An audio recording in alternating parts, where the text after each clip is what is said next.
हम लोग ये क्वेश्चंस लेते हैं जिसमें दोनों तरफ इनइक्वालिटी लगा हुआ है और बीच में जो है वो क्वाड्रेटिक इक्वेशन है। तो इसको अगर आप नॉर्मल वे में सॉल्व करने का कोशिश करोगे तो ये सॉल्व नहीं होगा।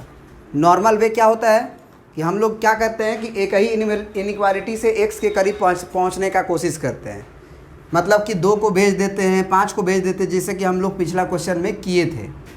लेकिन इसको बनाने का आपको क्या अपनाना पड़ेगा, मेथड 2। यानी कि आपको ये कहना होगा, क्या पढ़ते हो इसको, कि this will be greater than equal to -5 and this will be less than equal to -6। तो इसको मैथमेटिकली लिखो पहले, x² - 8x + 2 greater than equal to -5 and क्या पढ़ते हो, x² - 8x + 2 less than equal to, ये -4 कर लो, है ना, ये -4 कर लो, क्योंकि हमने क्वेश्चन सेट किया कुछ इस तरह से कि आसानी से बन जाए। -4, ठीक है ना। यानी कि x² - 8x + 2 जो है वो बड़ा था, खुला हुआ मुंह था इधर की तरफ और दबा हुआ मुंह -5 की तरफ, तो ये है, ठीक है। अब हमने क्या बोला कि this will B also less than, तो मतलब इसमें और इसमें जब कंपेयर किया जाएगा तो दबा हुआ मुंह जो है वो इसके तरफ आना चाहिए। अब एंड लिखने का ही मतलब है कि हमको दोनों सॉल्यूशन का इंटरसेक्शन लेना होगा। तो सबसे पहले इसको सॉल्व करने के लिए हमको क्या करना होगा, x² -5 को इधर भेजेंगे तो ये -8x है और ये कितना हो जाएगा, +7 हो जाएगा, greater than equal to 0। And का तो मतलब हम जानते ही हैं कि फाइनली हमको इंटरसेक्शन लेना है। अब यहाँ पे आपको सॉल्व करने आना चाहिए क्वाड्रेटिक इक्वेशन को। तो एक्चुअली अभी हम लोग क्वाड्रेटिक इक्वेशंस जो है उसमें नॉर्मल ही फैक्टराइजेशन लिए हैं। इसमें बहुत सारा हार्ड भी फैक्टराइजेशन आता है जो कभी कभी फैक्टराइज होता भी नहीं है। तो अगर फैक्टराइज नहीं होगा तब दिक्कत में पड़ जाओगे। तो उसके लिए हम लोग को थोड़ा सा क्वाड्रेटिक इनइक्वालिटीज़ के बारे में पढ़ना पड़ेगा, ठीक है ना। तो इसमें तो आसान है, बन जाएगा, मिडिल टर्म स्प्लिटिंग से हो जाएगा। 7 को हम क्या लिख सकते हैं, x² - 7x और -1x लिख सकते हैं। 7 से 7 का फैक्टराइजेशन 7 × 1 होगा ना, 7 और 1 से 8 आ जाएगा और 7 × 7 आ जाएगा, ग्रेटर देन इक्वल टू 0। तो यहाँ से कह देंगे कि x कॉमन ले लो, x - 7 हो जाएगा और फिर से आप क्या कॉमन ले लो इसमें से, -1। तो यहाँ से x - 7 फिर से common, greater than equal to 0। अब यहाँ से हो गया x - 7 और यहाँ पे हो गया x - 1 greater than equal to 0। And था यहाँ पे, एंड का मतलब वो समझ जाओ, एंड लिखा हुआ है। यहाँ बताओ क्या होगा, x² - ये 6 है, तो 6 है तो हो पाएगा फैक्टराइजेशन। 8 से 4 दूना के 8 होता है, तो 4, अच्छा थोड़ा सा गड़बड़ ले लिए हैं, चेंज करना पड़ेगा हमको थोड़ा, है ना। यहाँ पे थोड़ा क्वेश्चन चेंज किए हैं, वो कर लीजिए आप। यहाँ -10 रखे हैं, ठीक है ना। तो -10 जब रखे हैं तो ये -10 होगा, -10 को इधर लेके आएंगे तो ये कितना हो जाएगा, -12 हो जाएगा ना। बोलिए, सही है। प्लस कर लो, प्लस 1 मिनट, प्लस होगा ना, +12 हो जाएगा इधर आएगा तो। अब x² यहाँ पे क्या कर देंगे हम लोग, -6x और -2x और +12। बड़ा वाला क्वेश्चन भी लेंगे, जो फैक्टराइज नहीं होगा वो भी लेंगे, लेकिन बस इससे हम ये समझना चाहते हैं कि कैसे सॉल्यूशंस लिया जाता है, इंटरसेक्शन कैसे किया जाता है, वो क्वाड्रेटिक में हम लोग सीख लेंगे। तो x कॉमन ले लिए मान के चलो, तो क्या बचेगा हमारा, x - 6 बचेगा और यहाँ पे हम -2 कॉमन ले लिए, क्या बचेगा, x - 2 × 6 = 12 हो गया, लेस देन इक्वल टू 0। तो यहाँ से x - 6 हो गया और यहाँ से x - 2 हो गया, ये लेस देन इक्वल टू 0 हो गया। अब याद करो कि ये हम लोग सीख चुके थे, याद है, ये सीख चुके थे ना हम लोग, साइन स्कीम बनाना। नंबर लाइन पे ये 1 बनाते थे, नंबर लाइन पे ये 7 बनाते थे, याद है कुछ, बोलो। उसके बाद हम बोलते थे कि जो मैक्सिमम रूट है उससे उधर जाओगे तो प्लस आएगा फिर आपका माइनस आएगा, फिर प्लस आएगा, ऐसे कुछ था, याद आया? तो अब ग्रेटर देन इक्वल टू 0 के लिए सॉल्व करना है तो क्या लिखेंगे? पॉजिटिव वाला सॉल्यूशन, माने माइनस इन्फिनिटी से 1 के बीच में प्लस लिखा हुआ है और 7 से इन्फिनिटी के बीच में प्लस आ रहा है। इसका मतलब x का वैल्यू कहाँ से कहाँ तक डालेंगे तो होगा, तो x होगा आपका, कह सकते हो x belongs to minus infinity से 1 तक, और इक्वल टू भी अगर है तो ये भी शामिल होगा सॉल्यूशन में, और यूनियन 7 से लेके इन्फिनिटी तक। ये एंड चल रहा है, यानी कि इंटरसेक्शन लेना है, इसमें लेस देन है, तो नंबर लाइन पे बनाएंगे तो हम, तो पहले 2 होगा फिर 6 होगा, फिर यहाँ भी सॉल्यूशन ऐसे ही आता है, प्लस माइनस प्लस।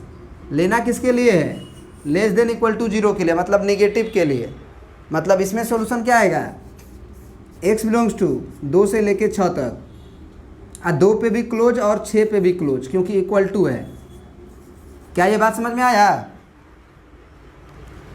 अब दोनों का क्या करना है? इंटरसेक्शन लेना है, क्योंकि केवल एक सही होगा तो सही नहीं माना जाएगा, क्योंकि इसको क्या पढ़ा जाता है? This will be greater than equal to -5 and less than equal to -10। इसका एग्जाम्पल इससे भी समझ सकते हो कि क्यों दोनों सही होना चाहिए, क्यों दोनों सही होना चाहिए, ये इससे भी समझ सकते हो कि जैसे मान लो कि 5 है, वो ग्रेटर देन मान लो 7 है या 8 है, और लेस देन कर दो तुम 6। क्या ये बात सही है? हम बोल रहे हैं कि 8 जो है वो 5 से बड़ा है, ठीक है, सही है, और 8 जो है वो 6 से छोटा है। क्या ये बात सही है? यानी कि दोनों को होल्ड करना पड़ेगा कि नहीं, दोनों को एक साथ सही होना पड़ेगा कि नहीं। तो कभी भी अगर इनइक्वालिटी यहाँ भी लगा हो, यहाँ पे भी लगा हो, इसका मतलब यही होता है कि ये भी सत्य होना चाहिए इधर से भी, और इधर से भी सत्य होना चाहिए, दोनों तरफ से ट्रू होना चाहिए। और दोनों तरफ से ट्रू होने के लिए ऐसा ही सॉल्यूशन लिया जाएगा जो कॉमन मिलेगा। हाँ, अगर कॉमन नहीं मिले तो हम सॉल्यूशन को 5 लिख देंगे, कहेंगे कि ऐसा x है ही नहीं जो इन दोनों के बीच में होगा। समझ में आया बात?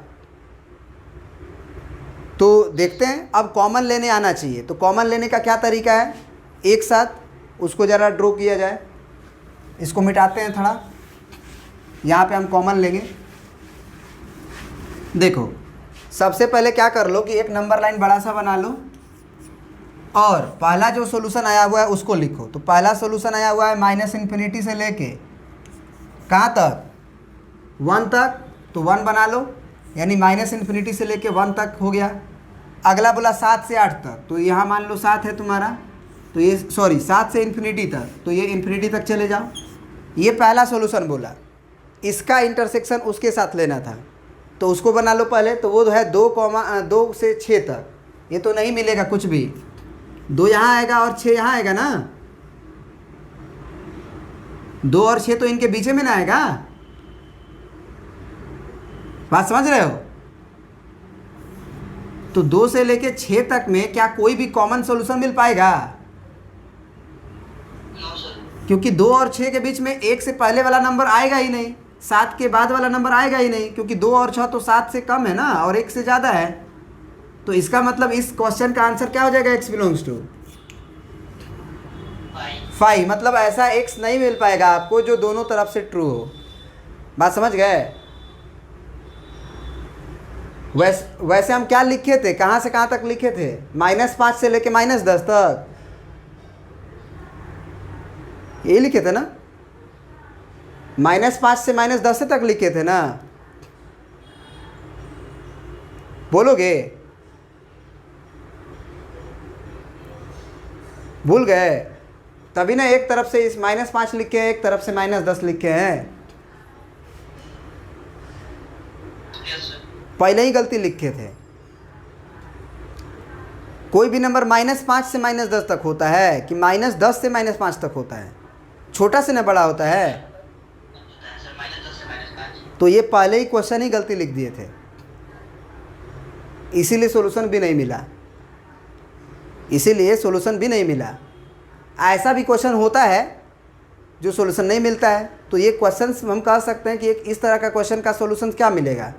कोई भी नंबर ऐसा थोड़ी हो सकता है जो -10 से क्या हो, -5 से बड़ा भी मिल जाए एक ही समय में, और उसी समय में 10 से छोटा भी मिल जाए? खुद सोच के देखो, सोचने वाली बात है ना, केवल इसमें थोड़ा दिमाग लगता है। अगर हम बोले कि ऐसा नंबर बताओ जो एक समय में क्या हो, ये आपका मालूम है -10 है और ये -5 है। हमने क्या बोला कि -5 से नंबर बड़ा हो, बोला ना? और हमने क्या बोला, -10 से नंबर छोटा हो। अब बताओ क्या ऐसा संभव है? बोलो, क्वेश्चन तो हम यही ना लिखे थे ऐसे, x² - 8x + 8 greater than equal to -5 और लेस देन -10। क्या ये संभव है कि ऐसा नंबर जो एक ही समय में -5 से बड़ा भी मिले और वही नंबर -10 से छोटा भी हो?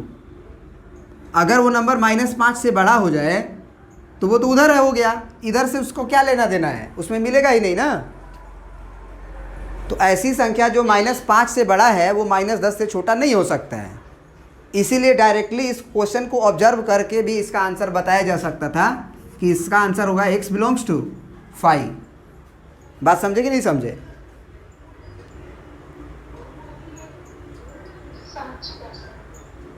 ऐसा x मिल ही नहीं सकता है जो -5 से बड़ा भी हो और उसी टाइम एंड बोला जाता है ना, एंड बोला जाता है कि वो -5 से बड़ा हो एंड उसी समय -10 से छोटा भी हो। ऐसा कैसे हो सकता है? तो ये बढ़िया क्वेश्चन हो गया। वैसे ये क्वेश्चन हम लिए ऐसे ही, लेकिन बढ़िया क्वेश्चन हो गया। एक तो एक प्रोसीजर वाइज हो गया और एक कॉमन सेंस से इसका आंसर हो गया 5। एक प्रोसीजर वाइज आंसर 5 हो गया, एक कॉमन सेंस से हो गया। बना लीजिए।